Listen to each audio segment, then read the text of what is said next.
maging consistent. Ayan o, grabe to. Hanggang sa ipagkaloob talaga sa inyo yung desire nyo, mga kapiksi. So, this is abundance of money, guys. This is abundance of money, abundance of wealth, abundance of riches. Kasaganaan sa pera ito, mga kapiksi. Okay? Sabi ko nga sa inyo, there are brand new beginnings na maaari kayong ma-experience pagdating sa kaperahan, guys, no? So, pwedeng bagong pagkakataon, bagong trabaho, bagong chance, bagong idea.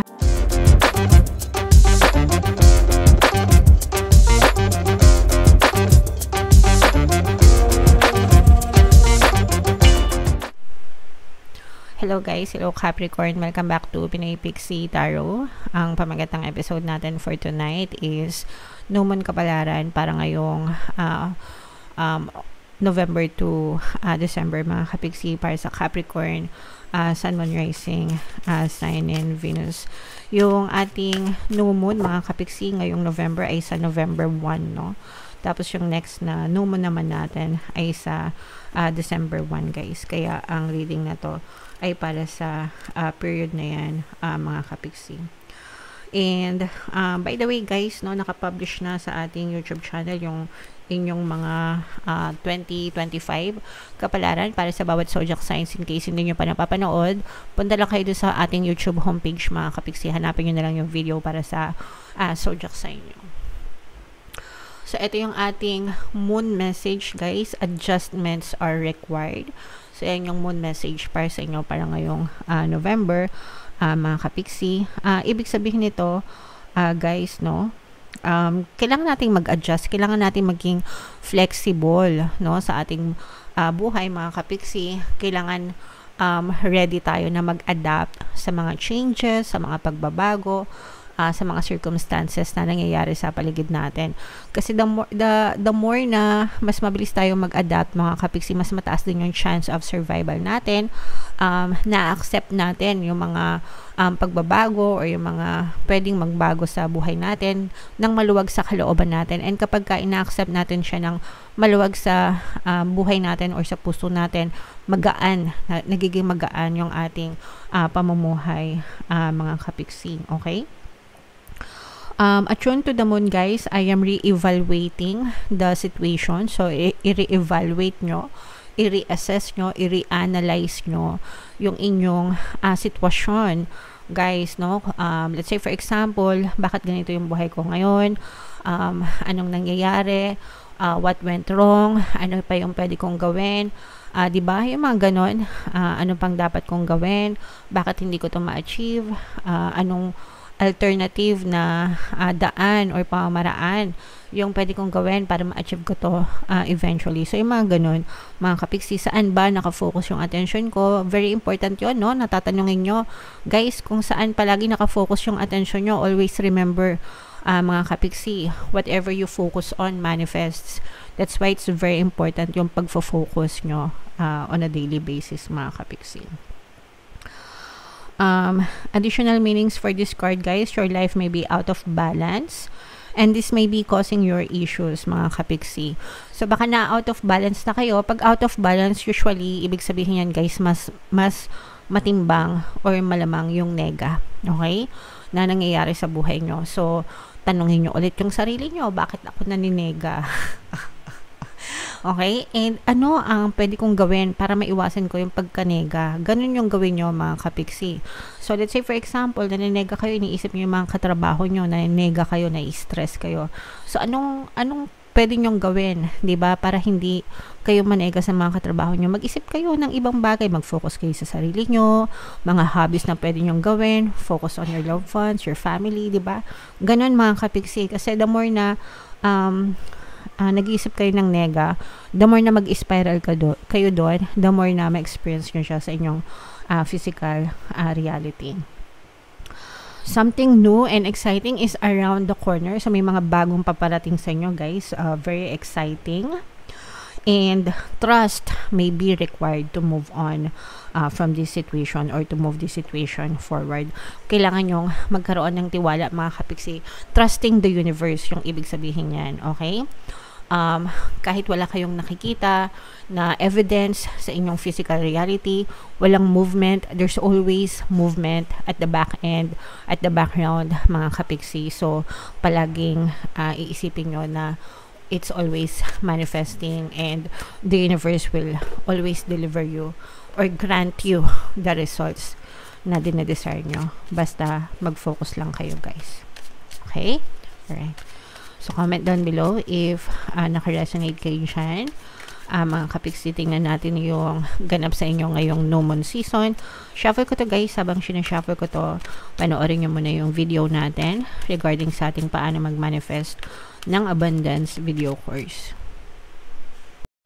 Kapiksi, sawa ka na ba sa mga struggles at hirap sa buhay mo? Masipag ka ba at masikap sa buhay ngunit hindi ka pa rin umaasenso? Ilang beses ka na bang nag-attempt mag-negosyo at mag-invest pero palagi ka pa rin nalulugi?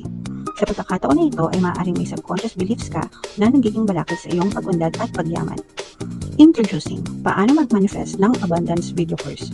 Dito ay matututunan mo ma-overcome ang mga balakid mo para tuluyan ka ng umunlad, umasenso, sumagana, maging matagumpay, successful at maswerte sa iyong kabuhayan, pera, trabaho, negosyo sa lapi at kaperahan ng bonggang-bongga. Dali, mag-send na ng email sa pinoypixitaro@gmail.com at simulan na ang iyong pagyaman ngayon. Alright, so sa lahat ng gusto mag-avail ng course, guys, mayroon tayong promo ngayong October. Magbibigay tayo ng free 3-in-1 pampaswerte sa subliminal. So, pampaswerte sa buhay, sa pera, at saka sa love life. Worth 1,500 yung freebie na yan, guys. Kaya mag-avail na kayo. And meron din tayong bagong course, mga kapiksi, paano mawala ang third party at magkaroon ng harmonious na relationship para mawala yung mga kabit ng mga jowa nyo, guys. 20% discount naman yan until October 31. So, mag-avail na kayo, mga kapiksi. Sobrang ganda, guys, ng inyong energy ngayong new moon. Kayo ay na-represent ng King of Coins, mga kapiksi. Ito yung ating moon energy. For some of you, guys, these are new beginnings. Mayroon din another presence dito ng earth sign, mga kapiksi, no?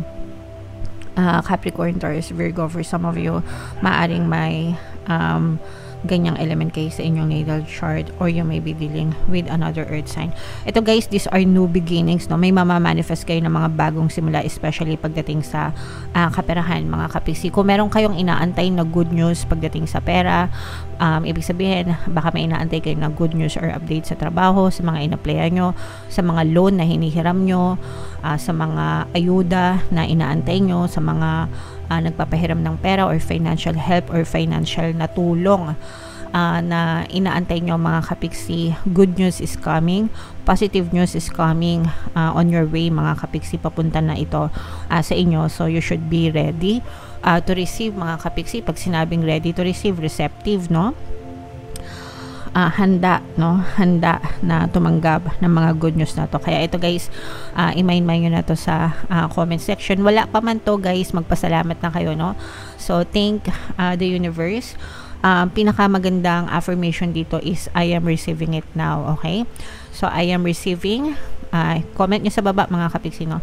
I am receiving it now. I am receiving all the blessings that the universe has for me. So, galing yan kay Florence Scovel-Sheen, mga kapiksi. Yung affirmation na yan, super effective, guys. Again, uulitin ko, I am receiving it now. I am receiving all the blessings that the universe has for me. So, i-comment nyo yan sa baba, mga kapiksi. Tapos, everyday nyong i-affirm, no? Gawin yung bahagi ng inyong money mantra, money chant, or whatever, kahit anong gusto nyong tawag, para maging ready kayo talaga sa pagtanggap ng mga blessings at mga good news pagdating sa pera, mga kapiksi. And ito yung mga magagandang pagbabago, mga kapiksi, for some of you. Ibig sabihin nito, guys, nakakita na kayo ng mga magagandang pagbabago. Ito yung mga dinadasal nyo, mga kapiksi, parang feeling mo na fulfill mo na, no? Unti-unti yung mga pangarap mo, yung mga hinihiling mo.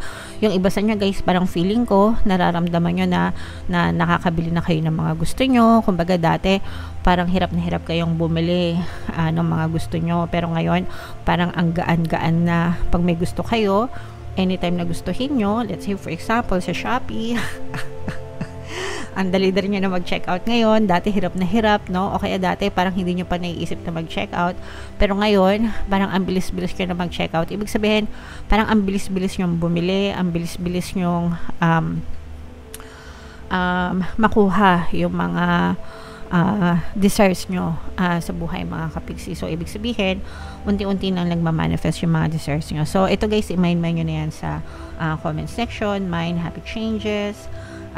Nabibili ko yung mga desires ko, magaan ang daloy ng buhay. For some of you guys, parang feeling ko nagwi-wish kayo or nagdadasal pa kayo na sana mapabuti pa yung lagay ng inyong kabuhayan, mga kapiksi, and hindi nyo sinasayang yung bawat oras or pagkakataon na binibigay sa inyo ni universe. So lahat naman tayo ganun ang dalangan guys, kaya everyday mag-pray lang kayo and mag-affirm lang kayo, maging consistent. Ayan grabe to, hanggang sa ipagkaloob talaga sa inyo yung desire nyo, mga kapiksi. So, this is abundance of money, guys.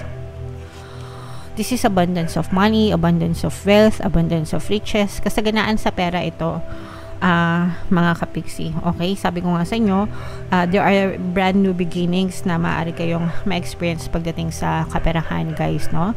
So, pwedeng bagong pagkakataon, bagong trabaho, bagong chance, bagong idea na pwede nyong i-explore, and kapag na-explore nyo to or kapag ito'y napunta sa inyo mga kapiksi, maaari itong magdala ng masaganang buhay sa inyo guys. So maganda yung money energy nyo guys. Actually puro money energy to ngayong new moon season, no? Overall, maganda yung money energy nyo. Talagang nakikita natin na masagana yung pasok ng pera sa inyo. And, syempre, hindi na yun nakakagulat mga kapiksi kasi bare months, November, December, yan talaga yung bigay ng mga bonus, no? Paulit-ulit tayo dyan. So, for sure, alam nyo na yan. Kaya, i-mind nyo na yan, guys, sa comment section, bonus, 13th month, abundance of money, abundance of wealth, abundance of riches. Dito guys, parang sinasabi din dito na balansehin nyo yung pagiging seryoso at saka yung pagiging playful, no? Importante na syempre maging seryoso tayo sa mga obligasyon and responsibilities natin sa buhay, pero importante din guys na we have fun, no? Ibig sabihin, magsaya din tayo, 'di ba? Para hindi tayo masyadong nabuburyong, yung kinakain tayo ng tawag dito, fatigue, burnout, yun. Minsan yung burnout, nakaka-stress, 'di ba? Nakakapagod, nakakawala ng motivation. So importante din na magsaya tayo paminsan-minsan. So magsaya din kayo paminsan-minsan. Pero wag naman yung puro saya. Yung iba kasi ang ginagawa puro saya na lang, no? Hanggang sa wala nang natira sa kanila. Alright? So, comment down below, Capricorn, yung feeling nyo naka-resonate kayo dyan. Yung mga pinapamind ko sa inyo guys, i-mind nyo na sa comment section.